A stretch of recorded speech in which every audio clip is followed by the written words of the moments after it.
how powerful an individual is. The moment they join themselves to another person under the covenant of marriage, where they ultimately go and what they produce is not merely about what they are capable of. It's ultimately about the strength of the union. Yes. So I've seen too many couples where one spouse is frustrated in a season and they say, look, I beg, just do your thing. Let me keep going. They'll meet it in front. As long as you are married, it will average out. So we have a shared responsibility to carry each other. Not dragging, to support, to encourage, to bring out the best. Because if your spouse gets better, you'll be rewarded for it. If you get better, your spouse will be rewarded for it. Right? But the bigger picture is that if two people come together because of the purpose of God, if the Lord brings them together, if the Lord, creates a connection in the spirit for them to build a marriage union under God, there is a future he has in his heart that, interestingly, each of them will find the fulfillment of their individual callings in that shared future.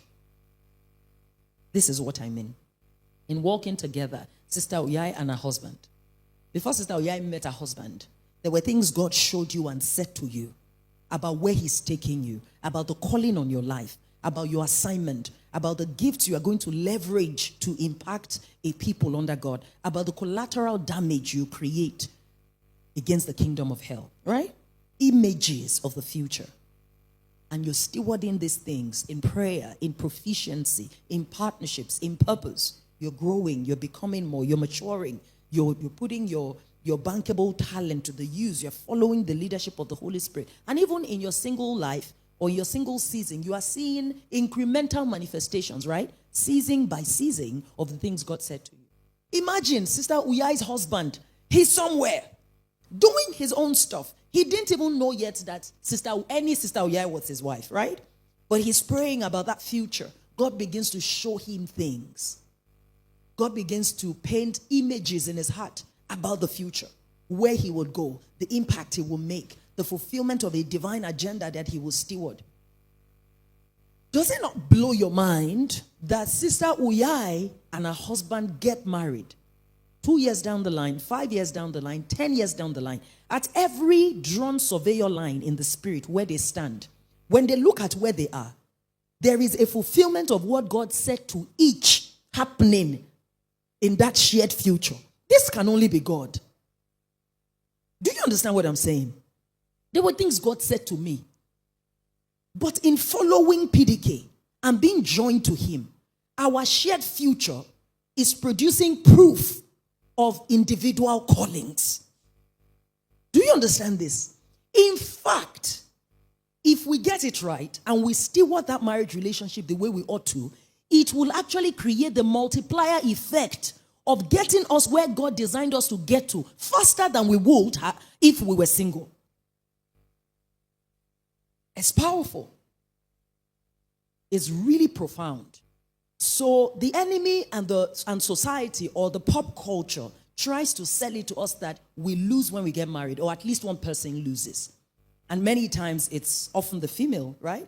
Lose your name, lose your body changes, and you may lose years in your career. You are raising children, and it just feels like there are losses in the trail of a marriage relationship. But that's not the truth, and that is not what God has designed for the marriage institution. You gain. It's a multiplier factor. So there's a shared future. There's a common inheritance that is reserved and is produced on the account of that marriage relationship. But what we have to reckon is that it's a threefold cord that cannot be broken. Meaning that in our coming together, we actually have a responsibility to be married the way God designed for us, the two of us, to be married. Not the way our pastors are married. Not the way the head of couples fellowship is married. So sometimes our irritation about our spouse is born out of an idol acquired in a couples meeting. Sorry about that if I have mildly offended you.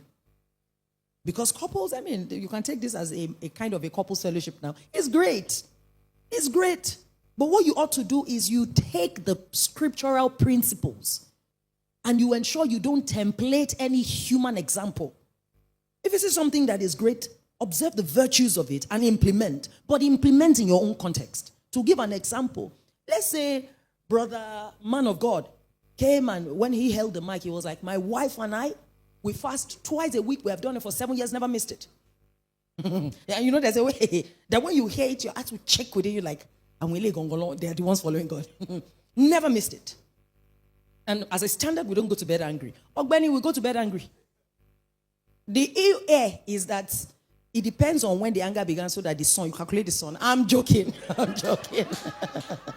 I'm joking. Before you take that out, that Diddy was like, just look at the sun and say, if that sun did not occur, let's say it was 7 p.m., I have some time before the next morning. I'm joking about that one, please. Right? But, you know, something came to my mind, but no. Debola, try to be focused. But so let's say he said that twice a week, never missed it. If we're upset, we don't sleep. You are not sleepy, sir. We don't sleep. We sit and we settle it. So he said that. And your own husband, in fact, your own marriage, the last time you fasted was when you wanted to get married as a couple. So you are going home. And you know, women, and it's because of the soul structure of a woman.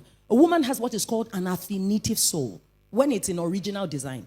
When life has happened, that's a different, some women now have hearts that is impervious. You are happy with her, she's like, yes, that's your issue in life. You are sad, she's like, are you okay? Be okay. Because that's what happened to many of the mothers in our parents' generation, right? Daddy, she's just immovable like a rock because she's hardened, right? But a woman is affinitive. She can be reached, and it's that womb concept. Her womb is not just biological. Her heart is a womb. Things can be sown. So you have to be careful. So they were coming from church. They ate granules all the way, laughing, teasing each other. But that brother stood up, Brother Covenant and Sister Amen, or Sister Promise. By the time he said that, as they're going home, she's now quiet. She's now calculating like, did I miss the will of God? Like, why don't we pray? Then it becomes a challenge. The next time she wakes up to pray, which has never been a problem, she will look at her husband on the bed and be like, what an essay. What an observation of anomaly on earth. She will now start looking at him differently. Right?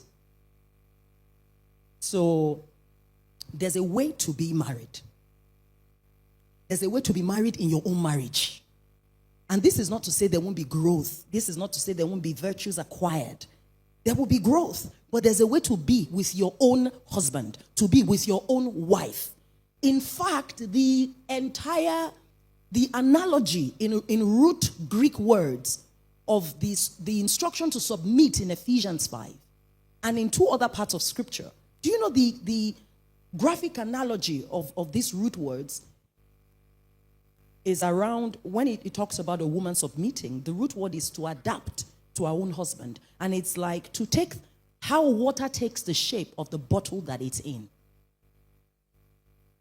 Can you believe that? Can you believe that submission is about, my husband likes his meal this way. My husband likes that when he arrives, this and this is how things look. My husband, do you get? My husband was driving me one of those days of the early years when he used to drive me everywhere for ministrations. This must have been maybe the 2nd year or 3rd year of marriage. So we got into the car as is usual and, we're gisting and going. And as we got close, I can never forget, it was Surulere. As we got close, it was like, where are we going? And I was like, oh my God. Then I tried to bring out my phone, and the favorite thing that happens to my phone had happened. What is it? Who knows? It had died. Because I never charge. I will put my phone beside a plug, and I will not connect it. Please, who else face this kind of challenge in life? Sir, we will talk later. Let's take a selfie. It will be beside. I'll be looking at it 7%. 3%, I'll be like, I'll try, I'm a child, until it goes off. So the phone was off. That's where they had sent me the information. So he was just like, what is this? And then I'm trying to remember someone's number who can help me call someone who can call someone to get me the number of the host. And it was quiet. He was just quiet. But the atmosphere changed. And, it felt like conviction rested on my spirit. Where the Lord was like, this is a lack of submission. This is the same thing he continues to complain about. It's a standard behavior. I will not know where I'm going. I just enter the car and sit. I suspend my brain if my husband is driving me. Where are we going to be like, Mr. Ulere, where Debola, am I to drop you anywhere in Ulere? Okay, what a corn oil is, I would just be silly. But that day, I remember that even when I was going up to preach, I was just my mind was muddled. I was just like, Lord, I'm sorry. He was like, repent, change. It stresses him, as it should any normal human being. Organize yourself. This is where we're going. Forward the thing ahead. Print it if you need to. Do better.